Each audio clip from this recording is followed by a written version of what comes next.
अभी तक एसके सिंघल पे कोई कार्रवाई नहीं हुई।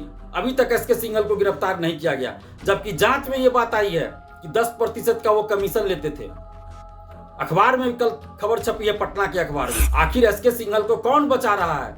जब इतनी बातें बाहर आ गई तो आज तक एसके सिंघल को फिर भी गिरफ्तार क्यों नहीं किया जा रहा है? कौन है एसके सिंघल के ऊपर? किस नेता का हाथ है जिसके वजह से एसके सिंघल को बचाया जा रहा है? बीपीएससी टीआरई 3 पेपर लीक, 67वीं बीपीएससी पेपर लीक, दरोगा paper leak, BSSC paper leak, इन सभी पेपर लीकों में चाहे जो भी संलिप्त हो, चाहे जो भी अधिकारी हो, कोई भी नेता संलिप्त हो, कोई भी शिक्षक संलिप्त हो, सब पे कठोर कानूनी कार्रवाई की जाए, नहीं तो फिर नया कानून बनाने का कोई मतलब नहीं रहेगा। नमस्कार दोस्तों, मैं दिलीप कुमार।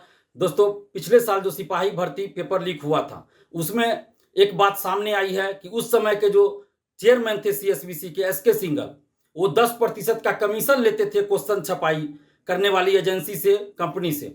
यानी कि सीएसबीसी के उस समय के चेयरमैन एसके सिंघल और बिहार के पूर्व डीजीपी एसके सिंघल कमीशनखोर व्यक्ति निकला, कमीशनखोर अधिकारी निकला।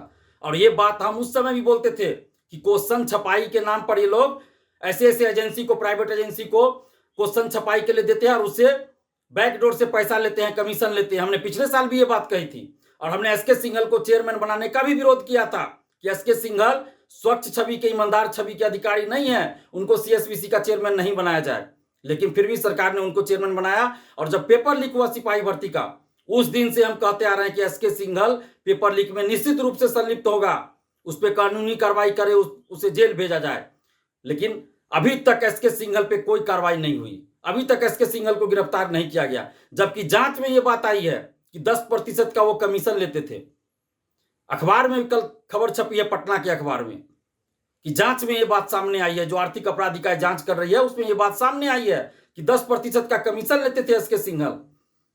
आखिर एसके सिंघल को कौन बचा रहा है? जब इतनी बातें बाहर आ गई तो आज तक एसके सिंघल को फिर भी गिरफ्तार क्यों नहीं किया जा रहा है? कौन है एसके सिंघल के ऊपर? किस नेता का हाथ है जिसके वजह से एसके सिंघल को बचाया जा रहा है? और 1.5 महीना पहले पटना के ही अखबार में खबर छपी थी कि पटना के 3 शिक्षक, कोचिंग शिक्षक पेपर लीक, सिपाही पेपर लीक और बीपीएससी टीआरई 3 पेपर लीक में संलिप्त हैं। आज तक उन शिक्षकों का नाम सार्वजनिक क्यों नहीं हुआ? क्यों नहीं उन शिक्षकों पर कानूनी कार्रवाई हुई? कौन बचा रहा है इन लोगों को? हम नीतीश कुमार जी से ये पूछना चाहते हैं कि ये कैसा सुशासन आपका है? ये कैसा कानून का राज है नीतीश जी? ये कैसा भ्रष्टाचार पे जीरो टॉलरेंस है आपका नीतीश जी? जहां पटना के 3 शिक्षक जो संलिप्त है पेपर लीक में, उसका नाम तक सार्वजनिक नहीं हो रहा है, उस पर कानूनी कार्रवाई नहीं हो रही है। एसके सिंघल पे कानूनी कार्रवाई नहीं हो रही है, एसके सिंघल को गिरफ्तार नहीं किया जा रहा है। कानून के नजर में तो सभी एक समान है, फिर एसके सिंघल को क्यों नहीं गिरफ्तार किया जा रहा है? पटना के 3 शिक्षकों से क्यों नहीं पूछताछ हो रही है? क्यों नहीं उनको गिरफ्तार किया जा रहा है? जब भी पेपर लीक होता है, बिहार के लाखों छात्र युवाओं के सपनों को बेचा जाता है, उनके कैरियर को बेचा जाता है, उनकी नौकरी को बेचा जाता है। और ये लोग बड़ा बड़ा गिरोह बना लिए हैं और राजनीतिक संरक्षण मिलता है। हम सरकार से ये मांग कर रहे हैं, नीतीश कुमार जी से ये मांग कर रहे हैं कि सिपाही भर्ती paper leak, BPSC TRE 3 paper leak, 67वीं बीपीएससी पेपर लीक, दरोगा paper leak, BSSC paper leak, इन सभी पेपर लीकों में चाहे जो भी संलिप्त हो, चाहे जो भी अधिकारी हो, कोई भी नेता संलिप्त हो, कोई भी शिक्षक संलिप्त हो, सब पे कठोर कानूनी कार्रवाई की जाए, नहीं तो फिर नया कानून बनाने का कोई मतलब नहीं रहेगा। जब आप बड़े बड़े लोगों को बचा ही लीजिएगा तो फिर नया कानून बनाने का क्या मतलब? कोई फायदा नहीं है। बिहार के छात्र युवाओं सहित बिहार की 14 करोड़ जनता को यह जानने का हक है कि आखिर वो शिक्षक कौन है, कोचिंग शिक्षक जो पेपर लीक में संलिप्त है। उसका नाम उजागर होना चाहिए, उस पर कठोर कानूनी कार्रवाई होनी चाहिए, उसका कोचिंग बंद होना चाहिए। और 270 लोग जो हजारीबाग से पकड़े गए थे, वो किस कोचिंग के अभ्यर्थी थे? उसको किसने कांटेक्ट कराया माफिया से?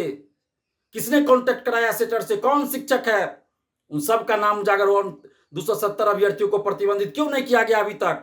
उसको प्रतिबंधित किया जाए और जितने भी लोग संलिप्त हो उन सभी पे कठोर कानूनी कार्रवाई की जाए, चाहे कोई बड़ा से बड़ा नेता हो, बड़ा से बड़ा कोई अधिकारी हो या कोई शिक्षक हो।